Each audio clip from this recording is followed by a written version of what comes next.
Yeah, it's kind of loud.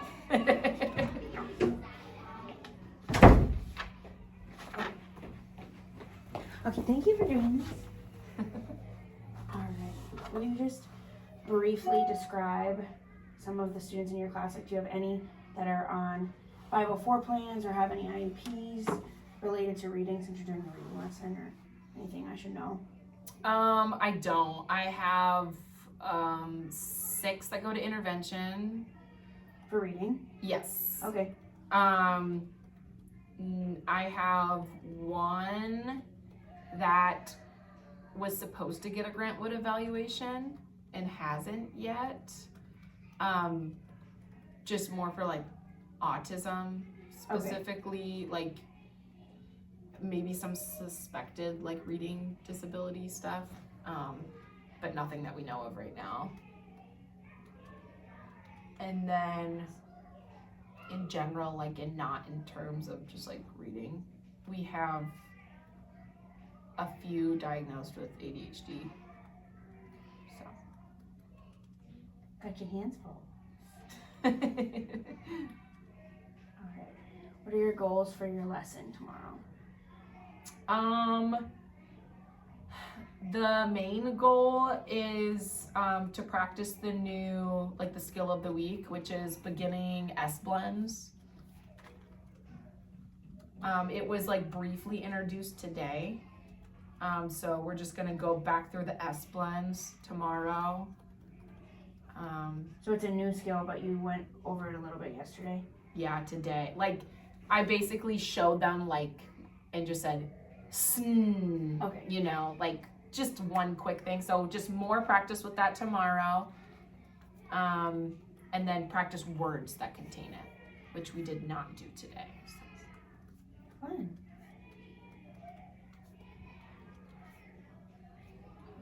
And then, how do these goals support the district's curriculum? I know you're using IMSC, so are you just following the scope and sequence? Yes. Okay.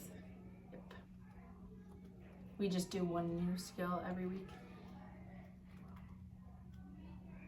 That's great. Have you found that pace has been okay for your class this year? Yeah. Like the one skill a week? And that's what I did last year too. I was thinking about like the high-end kids, like maybe they could move through it faster, and then the ones who need to slow down a little bit. But if we slow down, the lower kids get too far behind. Mm-hmm. And then if we're all in different places, it's a lot harder. I think for me, it's easier to like keep everybody on the same concept. And then for the higher kids, just extend it into like harder words or like harder stories or a faster pace.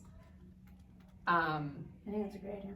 But I think, yeah, like for me, it's easier for me to wrap my head around too if we're like all working on the same thing. Okay, and then at the end of this lesson, will you do an exit ticket or will you assess them? Or since you're doing the one skill a week, do you normally do that at the very end of the week? Or on Friday. So on Friday, they have like essentially a spelling test. So they have their spelling test. And then there's a story that they can read to me too. With those sounds? Yeah, like it'll have all the week. Yeah. The little one, do you use the one off of here? I don't know if your curriculum is the same as mine, like if. So there's like an actual, so like whatever there's a story like this, like a reader. Okay. That pairs with it for the week. Cool. So like throughout the week we practice with the reader, but then like in their workbooks, okay, so like here's like a spelling assessment page. Mm-hmm. Then there's like a different reading passage that's different than the thing. So like when Friday comes, it's new. It's like a new story, yeah, that we've never practiced. So yeah. There's actually like, there's a lot in here that's like kind of bonus content, like little bonus sentences. So if I only wanted to assess sentences and not like a full story, or phrases, yeah, I don't know. But yeah, it's nice. I like that there's like a new story. Cool. And then tomorrow, so as we're like clicking through and practicing, I try to put words up there that will like contain the new skill. And then there'll be just like, it's in like the IMSE like slideshow thing. It's Yeah, those are nice. instead of me shuffling through the cards, the ones that are pre-done, sometimes I add some of my own ones up there too, but there'll be words that are previous skills. It won't be like the brand new skill, but it'll be like last week's and like other words sprinkled in. And when we get to that point, I usually draw sticks and I'll say like, Dash'll read this word and whatever. So then I can kind of just hear them. Yeah. And like assess them then too. Like, that's good. are we kind of getting it? Yeah, I like the slides and then everyone can still see it. Yeah. That's awesome. Okay, how do you plan to engage students in this content?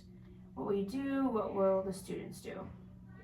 So do you do this in small groups or do you do any of this in whole group? So this is gonna be like what you see tomorrow is gonna be like all whole group. Okay. And it's like really, really fast. Like it's like fire. 15 minutes on the carpet. And then what you won't see is after that, we break into the small groups. So yeah, it's very like rapid fire whole group. Yeah, introducing the concepts, that type of stuff. Sometimes, like if it gets later in the week, like it's different because tomorrow's Tuesday. So we need to say, like really go over like, you know, brainstorm, what are some words that have that and brainstorm through that. But when, let's say Friday comes and we've already built that up during the week, then sometimes I give them the boogie boards and then I'll use that time to like, I give them a word and then they write it. Okay, cool. So we just probably won't get to that point tomorrow. We'll see. Okay, and when you're going over a new concept, what difficulties do students typically experience in that area? And how do you anticipate these difficulties? Or does it just depend what blend or sound it is, I guess? So for this one, because it has sk, sc, and sk, sk, like that's one Okay. that I already knew we needed to talk about. And so they should be able to like remember our cat kite rule that's up on the wall and then like know if they need to use sc or a k. But do they ever remember to use that? Not really. So just kind of going back through that rule also and adding that in. These ones in particular, like maybe SM, SN is kind of hard to hear sometimes because it's so close. Yeah, like small ones. But back like 2 weeks ago, we did like the R blends and DR, like duress and like truck, like those are very similar. I think these ones stick out more when you say them. They're not usually super tricky. Okay. And then, what instructional materials, if any, will you use? Just The board, the BenQ board, the IMSE cards, like potentially. Sometimes I just use the ones that are on the or the slides. We'll use like the poster I have on the wall to reference. And the boogie boards, if I get to the auditory piece where they have to write it down, we'll use the boogie boards. But a lot of times we wait until we break into small groups and then I'll do that in small groups. Okay, when you're saying a boogie board, Yeah. are you talking about those like things that we had when we were a kid with the, oh yay, how That's a boogie fun. board. Yes, okay, I thought that's what you were saying, but I guess I don't know what I call it. I just LCD I don't writing even know, tablet yeah. or something. Was what okay, they're that's fun. called. Yeah, those are boogie boards. Do they like that a lot?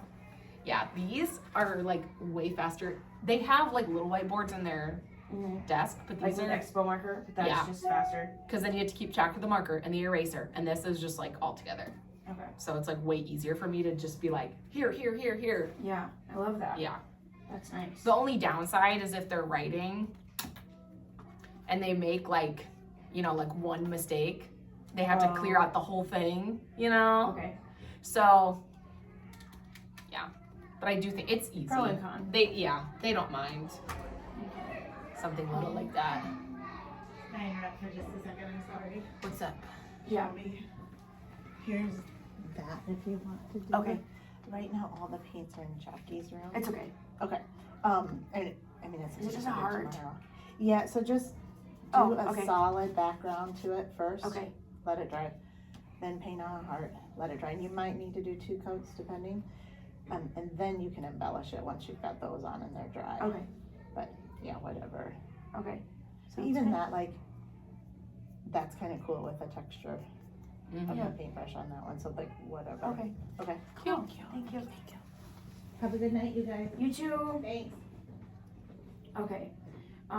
This is a bigger question, but what Iowa teaching standards or criteria would be demonstrated in this observation? Or like, do you think most, so like standard 1 would be student achievement and goals, 2, content knowledge, planning and prep, Oh, wait, one. 4 would be like instructional strategies, 5. I would say instructional strategies Okay. is a big one because this isn't something that's like requires a lot of prep. Like that's the point. Is like this is like a strategy that we use every single day. That's quick. It's like rapid fire. Introducing the new skill changes, but.